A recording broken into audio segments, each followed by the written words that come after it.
Welcome back to Class Farms, guys. Kai over here with Jason. What's going on, folks? Legendary M14, originally, in this case, JRA M14 with The Leupold Mark V HD sitting in the Springfield Optics mount. So it's a great, like almost original collab. a lot of history behind this thing. So way back in the day, originally designed by Springfield and Winchester. They did it all together. Nice collab. This thing kind of went against the Eugene Stoner's AR-10. And obviously FAL, T48. This was the T44, the trials stuff, the designations, and was able to win the contract. But it was the shortest living adopted. Only like 7 years, right? Exactly, 1957 to 1964. And this was basically the successor of the M1 Grand that we all love. And we just, right over here, this is the M1 Grand, obviously legendary. This is the long stroke piston driven system, and the M14 The Sun. is a short stroke piston driven system.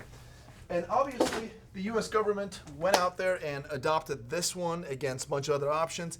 There was a lot of controversy because the AR-10 from Eugene Stoner was supposedly superior, but somehow this thing got the contract. Well, you know what happens, man? Government auditing government. So that always works out swell. Nobody likes change, right? Nobody likes change. And the government was like, you know what? Wait a minute. These guys bought me a yacht, but that's not the reason. It just looks like the M1 Grand. Okay, I don't know about the whole yacht thing. I'm just joking around here. But this one looks like the M1 Grand. We shouldn't just really change things around too much. The AR-10 looks like from the future. Let's just continue with what we kind of know, right? They went with this thing, but it was short-lived because the M16 just straight up dominated and replaced the M14 past 1964. Yeah, right. And then it became what we know as today as being the common service rifles, right? So, of course, it's, you know, brief infancy when it came to being a service rifle was there, but this thing is still meant or still had stay of show in going and staying in cages now to this day. I mean, to this day, the honor guards and everything. Honor guards. Not only that, I mean, one of the other most famous operations, Operation Gothic Serpent, of course, you know, Mogadishu.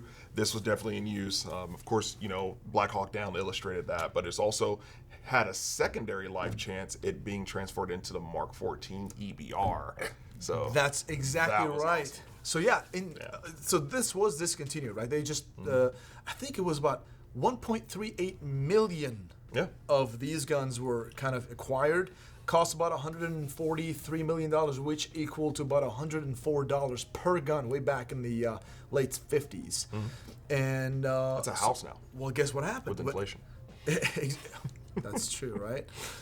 Well, what happened was when this was discontinued, the U.S. government had tens of thousands of these, if not hundreds of thousands of them, in their hands, and they went ahead and converted them to a sniper rifle, the M21, which served as a sniper rifle till 1988. Great year. Isn't that so that's pretty cool, I think.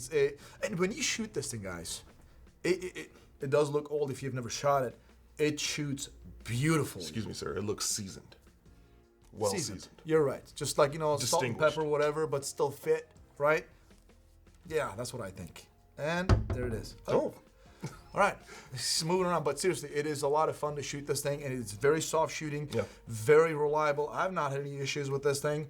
It's good to go. You just got to know the controls. It's a little bit different when compared to the M16 or AR-10s, AR-15s out there. And let's talk about some of the specs you want to kind of pick up from the front. Yeah, coming from the front, of course, you've got this huge, and I mean huge, long cage on here. Pause.